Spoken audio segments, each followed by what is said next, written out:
नेता हो, किसी की माँ के ऊपर, किसी के बाप के ऊपर जाने का किसी को अधिकार नहीं। स्वामी जी, एक बात आपसे आप व्यक्तिगत सामने आमने की लड़ाई लड़िए, किसी के माँ बाप पे क्यों जाते हो? सबकी माँ उसके लिए पूजनीय है, और किसी की भी माँ, यहां तक कि हमारे लिए भी पूजनीय है। जो भी माँ है वो हमारे लिए आदरणीय है, पूजनीय है। किसी को घर मिला, किसी के हिस्से में दुकान आई, मैं घर में सबसे छोटा था, मेरे हिस्से में माँ आई। नमस्कार, मैं हूं शिव पांडे और हमारे साथ में है वरिष्ठ पत्रकार सीता तिवारी जी। और आज हम बात करने वाले हैं प्रधानमंत्री नरेंद्र मोदी जी की मां को दी गई गाली पर। मुनव्वर राणा का ये शेर कहीं ना कहीं मां की अहमियत को बयां करता है, कहीं ना कहीं मां से लगाव को बयां करता है। वो मां जो अपने बच्चे के लिए अपना पूरा जीवन कुर्बान कर देती है, वो माँ जो अपने बच्चे को पालने के लिए, उसको बड़ा करने के लिए अपनी सारी ख्वाहिशों को त्याग देती है। और जब उस माँ को गाली दी जाती है तो कैसा महसूस होगा, ये चीज़ हर व्यक्ति महसूस कर सकता है, क्योंकि हर किसी के कोई ना कोई माँ ज़रूर होती है।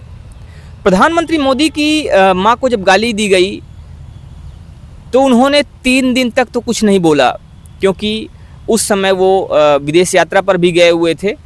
लेकिन अब उन्होंने अपनी जुबान खोला है, उन्होंने उस गाली का जवाब दिया है और शायद बिहार की जनता के सामने उन्होंने बिहार की जनता को महसूस करवाने की कोशिश की है कि किसी की माँ को गाली देना कैसा होता है, जब किसी की माँ को गाली दी जाती है तो कैसा महसूस करता है। तिवारी जी, कल मोदी जी ने अपनी माँ को दी गई गाली बात किया। उन्होंने कहा कि मेरी माँ को गाली दी गई, वो माँ जो इस दुनिया में नहीं है, वो माँ जिसका राजनीति से कोई लेना देना नहीं था, वो माँ जिसकी शरीर अब इस दुनिया में नहीं रही, उस माँ को गाली दी गई। और उन्होंने सामने बैठे हुए लोगों को भी कहीं ना कहीं भावुक कर दिया। उसमें कुछ लोग ऐसे भी थे जिनकी आंखों से आंसू आने लगे। अब मेरी माँ का शरीर तो इस दुनिया में नहीं है। कुछ समय पहले 100 साल की उम्र पूरी करके वो हम सबको छोड़ के चली गई। मेरी उस माँ को, जिसका राजनीति से कोई लेना देना नहीं, जिसका शरीर भी अब नहीं है, मेरी उस माँ को आरजेडी कांग्रेस के मंच से भद्दी भद्दी गालियां दी गई। माताएं बहनें, मैं देख रहा हूं आपके चेहरे, आपको भी कितना दर्द हुआ। क्या कहते हैं इन सारे मुद्दों पर? और बिहार का चुनाव चूंकि सर पर है, तो आपको क्या लगता है, क्या बिहार के चुनाव पर भी इस गाली का असर होने वाला है? और चूंकि ये गाली कांग्रेस और आरजेडी के मंच से दी गई है, तो क्या आपको लगता है कि कांग्रेस और आरजेडी के चुनाव पर, या ये कहा जाए कि जो चुनाव आने वाला है इस पर उनके ऊपर भी प्रभाव पड़ने वाला है, कांग्रेस और आरजेडी पर?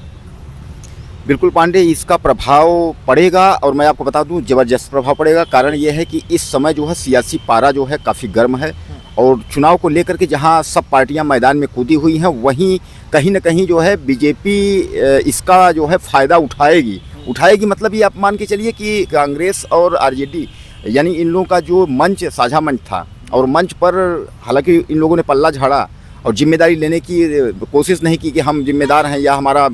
अब उसमें ये कह रहे हैं यह लोग कि भाई मंच पर जो है कोई कार्यकर्ता कोई आकर के इस तरीके से बक दिया तो हम लोग क्या कर सकते हैं। वो लोग अपना एक तरीके से पल्ला झाड़ रहे हैं, लेकिन इससे पल्ला झाड़ने से जो है उनको कोई वो नहीं है। और दूसरी बात यह है कि माननीय प्रधानमंत्री जो हैं वो भावुक होकर के उन्होंने कहा कि जो माँ मेरी इस दुनिया में नहीं है, और 90-100 वर्ष की उम्र में जो है वो गुजर गई हैं, और उनको जो है माँ की गाली, तो कहीं ना कहीं बिहार का जो चुनाव है तो इस पर कुछ न कुछ जो है नुकसान इनको कर देगा, आप समझ लीजिए। पांडे जी, एक जो सबसे बड़ी बात यह है कि जब कांग्रेस का वर्चस्व कहीं थोड़ा सा बढ़ता हुआ दिखता है, तो पता नहीं इन लोगों को हो क्या गया है कि कहीं ना कहीं ये लोग कुछ न कुछ जो है कर ही देते हैं, और अपनी उसी में नुकसान इन्हीं का होता है, ऐसा नहीं है। अब देखिए, अभी आपने देखा कि उसी में बयान जो है शंकराचार्य जी भी अब आ गए। शंकराचार्य जी, हालांकि लोग कहते हैं कि शंकराचार्य जी तो कांग्रेस की भाषा बोलते हैं, शंकराचार्य जी जो है बीजेपी से जो है निगेटिव रहते हैं, लेकिन कुल मिलाकर के जो है शंकराचार्य ने यहाँ भी जो है खिंचाई राहुल गांधी की कि भाई आपको जो है इसकी जिम्मेदारी वो करनी चाहिए। आपके मंच से जो है गाली दिया गया है, तो इसलिए आप जो है इसकी जिम्मेदारी आप लोग लीजिए। लेकिन अब कांग्रेस यहाँ पर आप जैसे शंकराचार्य जी की बात करें, शंकराचार्य जी ने ये कहा कि जो भी लोग ऐसा कर रहे हैं वो गाय का दूध पिएं, उनकी बुद्धि जो है शुद्ध हो, और माँ को गाली देना कहीं भी उचित नहीं है, किसी भी तरह से उचित नहीं है। उन्होंने ये कहा कि माँ किसी की भी हो, किसी की माँ को गाली देना उचित नहीं है, माँ किसी की भी है वो पूजनीय है। ये इसीलिए चल रहा है क्योंकि बुद्धि में विकार आ गया है। गौ माता का दूध पिएं, सबकी बुद्धि शुद्ध हो और माताओं का अपमान करना छोड़े। कोई भी नेता हो, किसी की माँ के ऊपर, किसी के बाप के ऊपर जाने का किसी को अधिकार नहीं। स्वामी जी एक बात आपसे आप व्यक्तिगत सामने आमने की लड़ाई लड़िए, किसी के माँ बाप पे क्यों जाते हो? सबकी माँ उसके लिए पूजनीय है और किसी की भी माँ, यहां तक कि हमारे लिए भी पूजनीय है। जो भी माँ है वो हमारे लिए साधारणीय है, पूजनीय है। भगवान ने क्या कहा?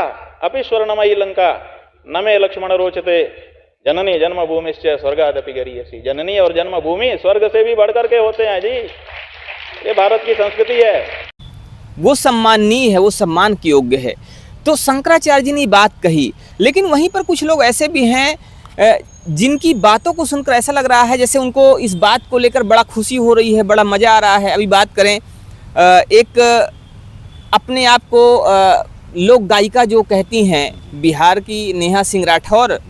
तो नेहा सिंह राठौर ने भी एक बात कही कि मोदी जी के ऊपर उन्होंने कमेंट किया, कहीं ना कहीं तंज करने की कोशिश की है कि आप ये जो आपको गाली दी जा रही है कहीं ना कहीं इसकी जिम्मेदार आप ही हैं। उन्होंने उनको जिम्मेदार ठहरा दिया कि शुरुआत तो आपने ही की है। हम चाहेंगे हमारे दर्शक वो बयान भी सुने। क्या हुआ साहब, आज अपनी माँ की बात आई तो रोना आ रहा है, और जब दूसरों की माँ को जर्सी गाय और 50 करोड़ की गर्लफ्रेंड कह रहे थे तो ठहाके छूट रहे थे। मणिपुर में दूसरों की माताओं बहनों को नंगा करके घुमाया गया, तब कहाँ थे ये आंसू? आपके कार्यकर्ता दूसरों की माँ को बार बाला कहते हैं, उनको आपने आज तक कभी नहीं रोका। क्यों नहीं रोका? आपकी पार्टी के लोग मुझे लाखों की संख्या में गालियां देते हैं। क्या मेरी माँ माँ नहीं है? क्या उसका सम्मान नहीं है? क्या मैं देश की बेटी नहीं हूं? आप प्रधानमंत्री हैं तो क्या आपकी माँ का सम्मान दूसरे देशवासियों की माँ के सम्मान से ज्यादा बड़ा हो गया? अरे ये जो फसल आज आप काट रहे हैं, इसके बीज आपने ही बोए थे। दीदी ओ दीदी की हूटिंग परंपरा आपने ही शुरू की थी, ये उसी का नतीजा है। तो रोना धोना बंद कीजिए और अपना गिरेबान झांकिए। देशवासियों को मूर्ख समझना बंद कीजिए। आपके मन में महिलाओं के लिए कितना सम्मान है ये पूरा देश जानता है, तो मेरा मुंह मत खुलवाइए। आप खुद दूसरों की माँ बहन का कितना सम्मान करते हैं? बोलिए, जवाब दीजिए। देश की जनता ने घड़ियाली आंसुओं पर वोट देना बंद कर दिया है। जनता खूब समझ रही है कि आपके ये आंसू वोट चोरी पकड़े जाने के डर से निकल रहे हैं। माताओं बहनों के सम्मान की इतनी ही फिक्र होती तो अमेरिका के एक धमकी पर आप सीज फायर करवाकर भारत माता का अपमान कभी नहीं करते। तो बंद कीजिए ये नाटक। नेहा सिंह राठौर ने कहा कि जब मणिपुर में महिलाओं को नंगा घुमाया गया तो उस समय आप कुछ नहीं बोले। कुछ लोगों को 50 लाख वाली गर्लफ्रेंड बोला गया, तब आप कुछ नहीं बोले। उनका ये भी कहना है कि जर्सी गाय बोला गया, तब भी आप कुछ नहीं बोले, तब तो आपको बड़ा कांग्रेस की विधवा। हाँ, तो उसने कई सारे मुद्दों को लेकर प्रधानमंत्री को घेरने की कोशिश की है। इससे क्या निष्कर्ष निकलता है? आपको क्या लगता है कि चीज़ें कितना सही और कितना गलत है? पांडे जी, बहरहाल ये जो बात आप कह रहे हैं कि कांग्रेस की विधवा और जर्सी गाय और 50 लाख की गर्लफ्रेंड और इस तरीके का, देखिए ये जो भाषा है तो प्रधानमंत्री की कहीं ना कहीं ये कमजोरी तो है।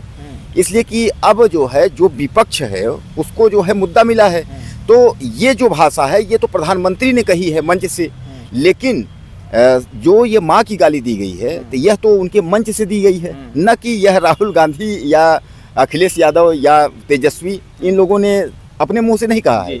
अब उनके मंच से कहा तो सामान्य बात है कि मंच हमारा है और मंच हमने सजाया है, और उस मंच पे अगर कोई भी कार्यकर्ता आकर के अगर उपद्रव करता है या उटपटांग किसी को गलत भाषा का प्रयोग करता है तो उसकी जिम्मेदारी तो मेरी ही होगी ना।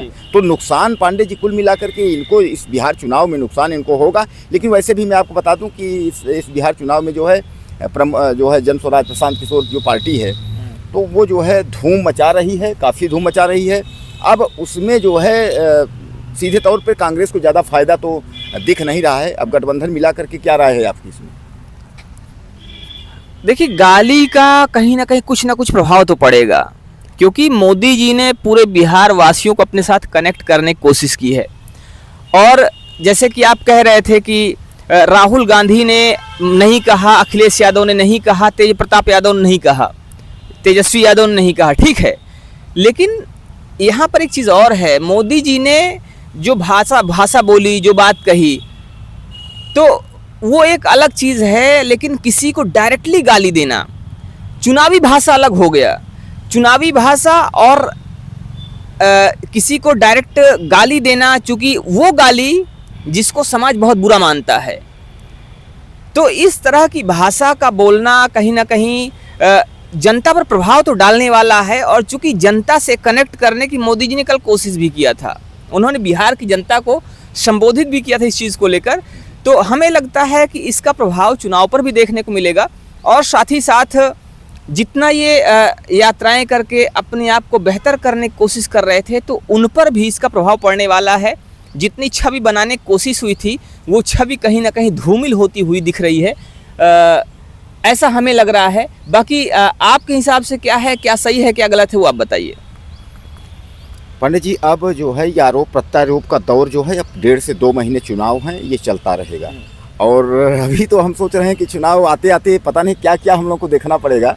कि अभी तो माँ की गाली हो रही है, उसके बाद किसकी गाली, क्या क्या सुनना पड़ेगा और क्या क्या देखना पड़ेगा। यानी आप जानते हैं कि क्या, देश क्या आपको लगता है कि राजनीति का स्तर लगातार गिरता जा रहा है? गिर रहा है, बिल्कुल गिर रहा है, बिल्कुल। आप देखें कि जो पहले चुनाव हुआ करते थे, वह एक मर्यादित ढंग से, और उसके बाद वोटरों के साथ किस हिसाब से पेश आना चाहिए, और वोटरों को भी इंटरेस्ट हुआ करता था पहले वाले जो है इलेक्शन में।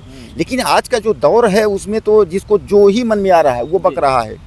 कोई समझ ही नहीं रहा है कि एक प्रधानमंत्री पीएम की कोई गरिमा होती है, पीएम की गरिमा, पीएम के पद के अनुसार उनको जो है किस तरीके से बात करना चाहिए। एक बहुत बड़ा संवैधानिक जो है देश का एक तरीके से राजा जिसको बोला जाए, तो लोगों को अब ये सब पता नहीं है। अब ये चाहे पीएम हो, चाहे सीएम हो, चाहे जो भी हो। हालांकि मैं आपको बताऊं, ये पीएम की जो मां को गाली का मामला है, इसमें जयशंकर प्रसाद ने भी अपनी टिप्पणी दी है।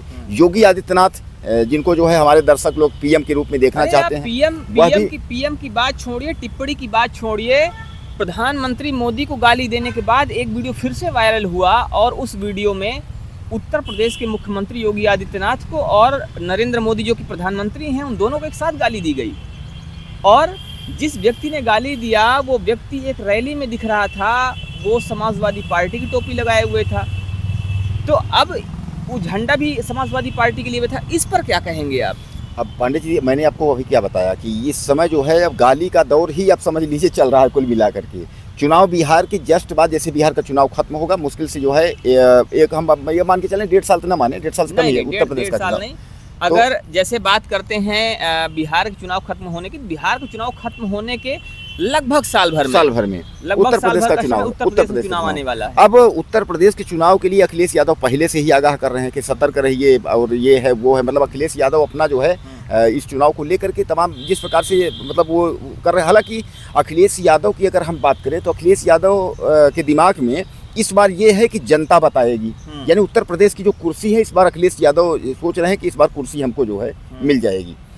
लेकिन अब जो योगी हैं, आपकी जो बीजेपी है, वो इस बार हैट्रिक करना चाहती है। यानी जो है तीसरी बार, इस बार जैसे आपके नरेंद्र मोदी जो है तीसरी बार प्रधानमंत्री बने, वैसे यूपी में बीजेपी जो है तीसरी बार जो है सत्ता में आने की कोशिश करेगी।